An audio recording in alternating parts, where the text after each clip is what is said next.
ما يستاهنش الإنسان بشي حاجة، كل شيء راه صعيب غير لا سهل الله، وكل شيء سهل إذا سهل الله عز وجل.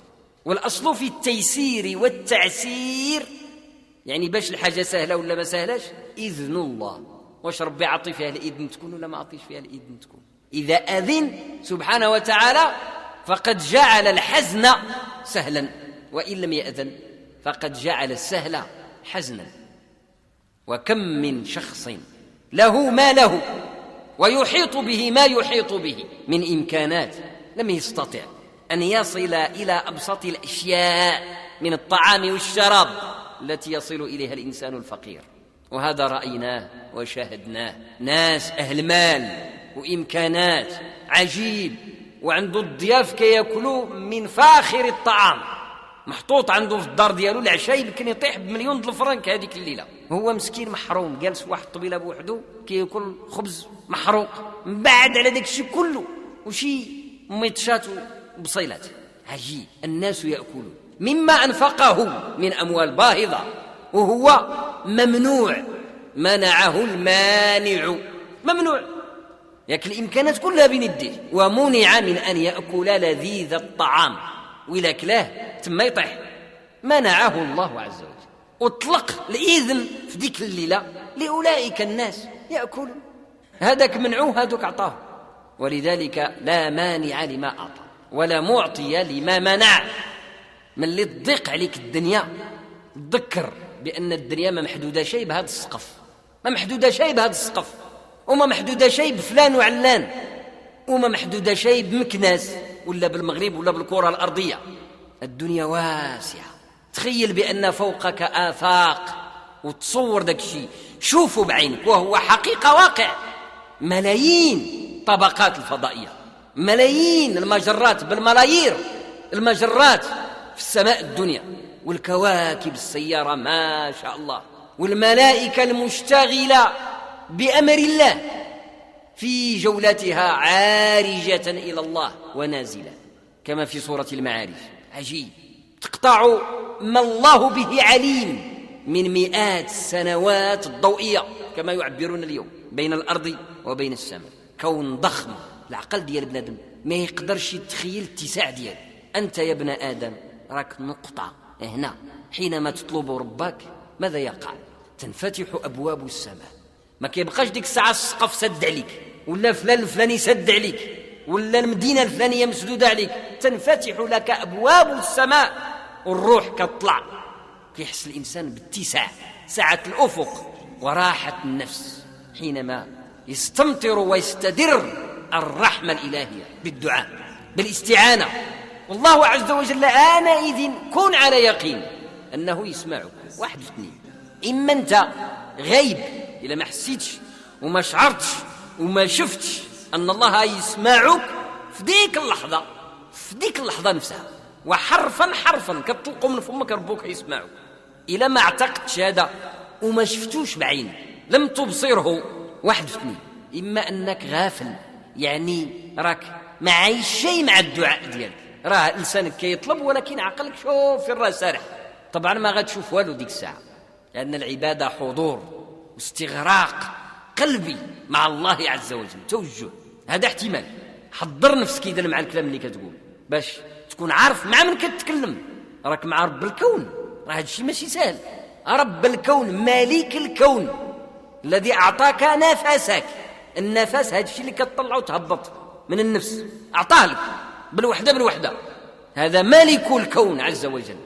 هذا الاحتمال الأول، إما أنك غيب ما عرف شيء مع من كتتذكر، غيب عقلك، أو أنه لا ثقة لك بالله، وهذه أفظع، أو أنه لا ثقة لك بالله، ما عندكش الثقة بأن ربي تعالى راه رب الكون فعلا، كتقول وقيل راه ملهي، راه كيسمع لشي جهة أخرى. سبحان الله، هذا راه رب الكون يسمعك أنت في هذه اللحظة، في هذه اللحظة بالضبط، ويسمع غيرك من أهل الأرض ملايير كل من دعاه في هذه اللحظة، ومن النمل ومن الحشرات ومن الحيوانات ومن أهل السماء وأهل الماء من الأسماك وغير ذلك من الخلائق. ما تديرش القياس على عقلك، تبدأ تدير انت في بلاصة ربي سبحانه وتعالى عندك، فهو شرك بالله عز وجل. وتخريب لعقيدتك. أنت ابن آدم ضعيف، وربك هو سبحانه وتعالى الموصوف بكمال الصفات. لما كيقول لك الله عز وجل إن الله سميع عليم، سميع، ما تديرش هذيك سميع بحال سميع ديالك انت، زعما راك كتسمع. سبحانه، سمعه عز وجل هو سمع الربوبية الخالقية، ماشي سمع المخلوقية، سمع المعبودية، ماشي سمع البشر العبد، هو سمع الخالقية، سمع الخالق، سمع الرب سبحانه وتعالى. ليس كمثله شيء. ما تخيل راسك انت سمعك كسمعه سبحانه وتعالى، بل من شأن الرب، معنى رب هو ملشي مالك، من شأنه أن تكون صفاته على قدره. إذا كان هو ملشي كل شيء وهو رب، فسمعه محيط بكل شيء أيضا، السمع دياله بحاله سبحانه وتعالى، سمعه على وزان قدره، هو رب كل شيء، فسمعه محيط بكل شيء، يسمع كل شيء في كل لحظة، وهو سبحانه وتعالى فوق الزمان وفوق المكان. فإذا حينما تستعين بالله، ما الأسرع من اللي كتجيك الحصلة وتوحل؟ شكون السريع؟ واش تعيط على اللي خصك تدوز له النمرة، شحال خصك باش تدوز له النمرة في الهاتف النقال؟ ونحن في أسرع عصر وصله الإنسان من حيث السرعة الإلكترونية وغيرها. وفوقاش غادي يجيك هذاك الإسعاف اللي غادي يسعفك، ولا هذاك الإنسان اللي غادي يجيك؟ وفوقاش غادي يوصلوا الصوت ديالك اللي غادي يوصله؟ قبل ذلك بمجرد ما تنطق بالعبارة طالبا سائلا ربك وصلت، ثم أجاب، ماشي غير وصلت وكان، وصلت وأجاب في البلاصة، كاين في القرآن. وإذا سألك عبادي عني فإني قريب أجيب دعوة الداعي إذا دعان. إذا غير طلب أجيب دعوة الداعي إذا دعان. إذا اش خصك دير؟ فليستجيبوا لي، قال شو هذا التعبير العجيب، وليؤمنوا بي لعلهم يرشدون. يعني فليستجيبوا، استجب لربك بالدعاء، طلب. قال وليؤمنوا بي، حقق الإيمان كامل بالله عز وجل. ماشي تطلبوا فيك الشك، يمكن يسيق لك الخبر، يمكن ما يسيق لك الخبر، وتطلب يمكن يجاوبك، يمكن ما يجاوبكش، يمكن ما يسالكش. إلهك إذن الذي تعتقده ناقص إذا كان هذا اعتقادك. والله عز وجل الذي هو رب الكون حقيقة له الكمال، ماشي هو هذا رب الكون اللي كتصور انت في بالك، له الكمال في الأسماء والصفات والفعال والقدرات سبحانه وتعالى. وإياك نستعين. وبعد ذلك لا يهمك كيف سيسخر لك الأمر، غادي يسخر لك الأمر من البشر أو من الحجر أو من الشجر، ستقضى مصلحتك، وما تعرفها منين تجيك، ستقضى مصلحتك بالشكل الذي أراد وكما أراد. ومن يتق الله يجعل له مخرجا ويرزقه من حيث لا يحتسب. يجعل له مخرجا، وجعله ربي عز وجل نكيرة للدلالة على الإطلاق، يعني غادي يدير لك، ما قالش الطريق، لا طريق، يدير لك طريق، يعني طريق ما تسيق لها الخبر. يجعل له مخرجا، انت راك كتسناها من هذا الجهه، هي جات البارح انت مازال ما سقطها الخبر، جات من هذا الجهه. يجعل له مخرجا مما يعلم الإنسان أو مما لا يعلم، وقد لا يعلم إلى يوم القيامة. يبدأ الإنسان يتوهم، طلبت ربي في هذه الحاجة وما جاوبنيش، هو راه جاوبك وما سقطها الخبر، وقد تكتشفها فيما بعد. إمكان يطول بك الزمان وتعرف بلي راه ربي جاوبك، وهل جاوب غير ديك الساعة لم تبصره. وتراهم ينظرون إليك وهم لا يبصرون، ما تنبهتش ليها، ما أبصرتها، وإما أنك لن تعرفها ولن تكتشفها إلى يوم القيامة، وربما تشوفها. واليقين في الله هو اليقين في الله. ولو تبدلت الأرض غير الأرض، ولو انقلب ما يمكن أن ينقلب من أهل الأرض، راه رب الكون هو رب الكون. لا يغرنك تقلب الذين كفروا في البلاد. عنده يخلعك بندم وتقول راه يقدي حصرك ويمنع عليك رزقك ويدير لك أبدا، لو كنت تثق بالله وفي الله حقا.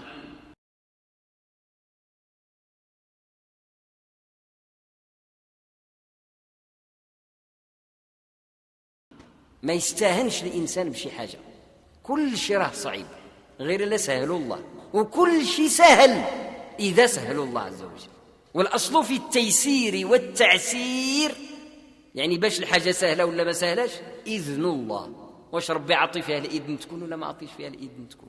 إذا أذن سبحانه وتعالى فقد جعل الحزن سهلا، وإن لم يأذن فقد جعل السهل حزنا.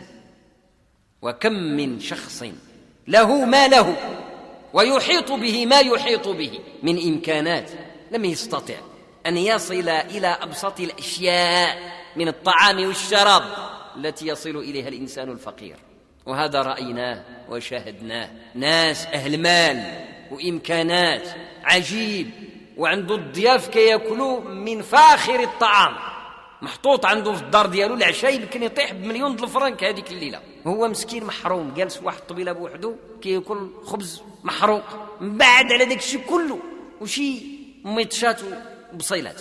عجيب، الناس يأكلون مما أنفقه من أموال باهظة وهو ممنوع، منعه المانع، ممنوع ياكل الإمكانات كلها بين يديه، ومنع من أن يأكل لذيذ الطعام، وإلا كلاه ثم يطيح، منعه الله عز وجل. أطلق الإذن في ديك الليلة لأولئك الناس يأكلون، هذاك منعوه هذاك أعطاه. ولذلك لا مانع لما أعطى ولا معطي لما منع. من اللي تضيق عليك الدنيا تذكر بأن الدنيا ما محدودة شيء بهذا السقف، ما محدودة شيء بهذا السقف، وما محدودة شيء بفلان وعلان، وما محدودة شيء بمكناس ولا بالمغرب ولا بالكرة الأرضية. الدنيا واسعة، تخيل بأن فوقك آفاق وتصور داك الشيء، شوفوا بعينك وهو حقيقة واقع. ملايين طبقات الفضائية، ملايين المجرات بالملايير المجرات في السماء الدنيا، والكواكب السيارة ما شاء الله، والملائكة المشتغلة بأمر الله في جولتها عارجة إلى الله ونازلة كما في سورة المعارج. عجيب، تقطع ما الله به عليم من مئات السنوات الضوئية كما يعبرون اليوم بين الأرض وبين السماء. كون ضخم، العقل ديال بنادم ما يقدرش يتخيل اتساع ديالو. أنت يا ابن آدم راك نقطة هنا، حينما تطلب ربك ماذا يقع؟ تنفتح أبواب السماء، ما كيبقاش ديك الساعة السقف سد عليك، ولا فلان الفلاني سد عليك، ولا المدينة الفلانية مسدودة عليك، تنفتح لك أبواب السماء والروح كتطلع. كيحس الإنسان باتساع، سعة الأفق وراحة النفس حينما يستمطر ويستدر الرحمة الإلهية بالدعاء بالاستعانة. والله عز وجل آنئذ كن على يقين أنه يسمعك. واحد في اثنين، إما أنت غيب إلا ما حسيتش وما شعرتش وما شفتش أن الله يسمعك في ديك اللحظة، في ديك اللحظة نفسها، وحرفا حرفا كتطلقوا من فمك ربك يسمعك. إلا ما اعتقدتش هذا وما شفتوش بعين لم تبصره، واحد في اثنين، إما أنك غافل، يعني راك ما عايش شيء مع الدعاء ديالك، راه لسانك كيطلب ولكن عقلك شوف في الراس سارح. طبعا ما غتشوف والو ديك الساعة، لأن العبادة حضور واستغراق قلبي مع الله عز وجل، توجه. هذا احتمال. حضر نفسك إذا مع الكلام اللي كتقول باش تكون عارف مع من كتكلم، راك مع رب الكون، راه هذا الشيء ماشي سهل. رب الكون مالك الكون الذي أعطاك نفسك، النفس هذا الشيء اللي كتطلع وتهبط من النفس أعطاه لك بالوحدة بالوحدة، هذا مالك الكون عز وجل.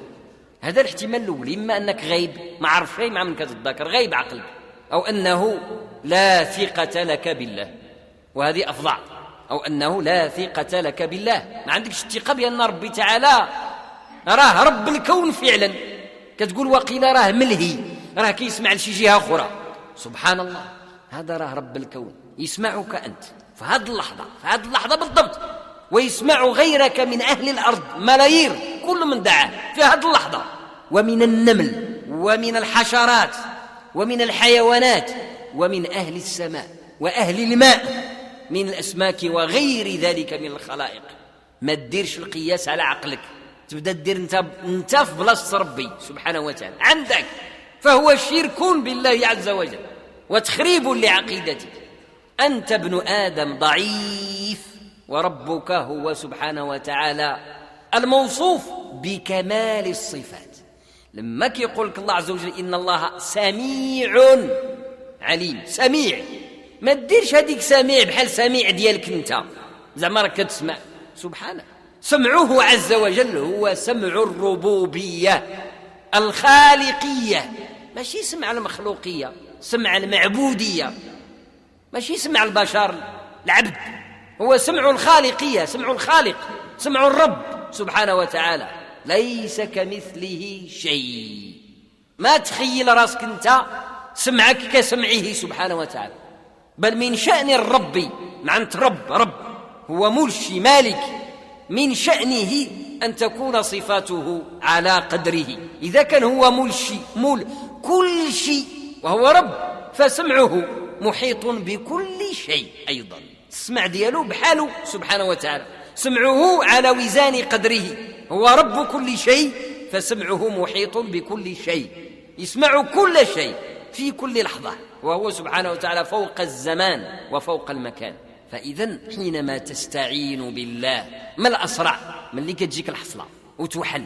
شكون السريع؟ واش تعيط على اللي خصك تدوز له النمرة شحال خصك باش تدوز له النمرة في الهاتف النقال؟ ونحن في أسرع عصر وصله الإنسان من حيث السرعة الإلكترونية وغيرها. وفوقاش غادي يجيك هذاك الإسعاف اللي غادي يسعفك، ولا هذاك الإنسان اللي غادي يجيك؟ وفوقاش غادي يوصلوا الصوت ديالك اللي غادي يوصل له؟ قبل ذلك بمجرد ما تنطق بالعبارة طالبا سائلا ربك وصلت، ثم أجاب، ماشي غير وصلت وكان، وصلت وأجاب في البلاصة، كاين في القرآن. وإذا سألك عبادي عني فإني قريب أجيب دعوة الداعي إذا دعان. إذا غير طلب أجيب دعوة الداعي إذا دعان. إذا اش خصك دير؟ فليستجيبوا لي، قال شو هذا التعبير العجيب، وليؤمنوا بي لعلهم يرشدون. يعني فليستجيبوا، استجب لربك بالدعاء، طلب، قال وليؤمنوا بي، حقق الإيمان كامل بالله عز وجل. ماشي تطلبوا فيك الشك، يمكن يسيق لك الخبر يمكن ما يسيق لك الخبر، وتطلب يمكن يجاوبك يمكن ما يجاوبكش، يمكن ما يسالكش. إلهك إذن الذي تعتقده ناقص إذا كان هذا اعتقادك. والله عز وجل الذي هو رب الكون حقيقة له الكمال، ماشي هو هذا رب الكون اللي كتصور انت في بالك، له الكمال في الأسماء والصفات والفعال والقدرات سبحانه وتعالى. وإياك نستعين. وبعد ذلك لا يهمك كيف سيسخر لك الأمر، غادي يسخر لك الأمر من البشر أو من الحجر أو من الشجر، ستقضى مصلحتك وما تعرفها منين تجيك، ستقضى مصلحتك بالشكل الذي أراد وكما أراد. ومن يتق الله يجعل له مخرجا ويرزقه من حيث لا يحتسب، يجعل له مخرجا، وجعله ربي عز وجل نكيرة للدلالة على الإطلاق، يعني غادي يدير لك، ما قالش الطريق، لا طريق، يدير لك طريق، يعني طريق ما تسيق لها الخبر. يجعل له مخرجا، انت راك كتسناها من هذا الجهه، هي جات البارح انت مازال ما سقطها الخبر، جات من هذا الجهه. يجعل له مخرجا مما يعلم الإنسان أو مما لا يعلم، وقد لا يعلم إلى يوم القيامة. يبدأ الإنسان يتوهم، طلبت ربي في هذه الحاجة وما جاوبنيش، هو راه جاوبك وما سقطها الخبر، وقد تكتشفها فيما بعد. إمكان يطول بك الزمان وتعرف بلي راه ربي جاوبك، وهل جاوب غير ديك الساعة لم تبصره. وتراهم ينظرون إليك وهم لا يبصرون، ما تنبهتش ليها، ما أبصرتها، وإما أنك لن تعرفها ولن تكتشفها إلى يوم القيامة، وربما تشوفها. واليقين في الله هو اليقين في الله، ولو تبدلت الأرض غير الأرض، ولو انقلب ما يمكن أن ينقلب من أهل الأرض، راه رب الكون هو رب الكون. لا يغرنك تقلب الذين كفروا في البلاد، عنده يخلعك بندم وتقول راه يقدي حصرك ويمنع عليك رزقك ويدير لك أبدا، لو كنت تثق بالله وفي الله حقا.